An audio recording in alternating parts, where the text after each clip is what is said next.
Jesus tells us not to worry about what we'll eat or drink or wear.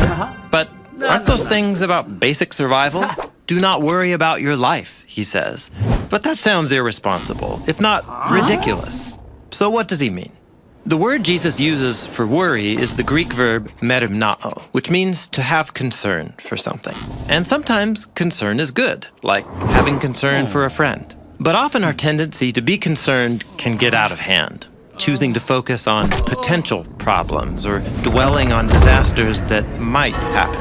When we obsess over things that are beyond our control, like rain for our crops or what's going to happen tomorrow, a gnawing ache can develop in our gut. And that ache will not help us live longer, and it won't bring peace or security.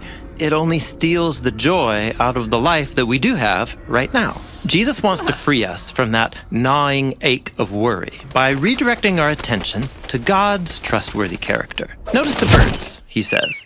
They do work, and they build nests and gather seed, but it's God who provides everything. Or check out the lilies, how God has clothed them with stunning beauty. Jesus is drawing on biblical poems like Psalm 104, which describe how God holds the universe in a delicate balance and lavishly cares for his creation. And if God cares for birds and flowers, Jesus asks, how much more does he care for you? As a human, you're made in God's image and filled with his breath. Since God designed our world with plenty for everyone, we don't need to fret over having enough. And we don't need to hoard or violently defend our resources.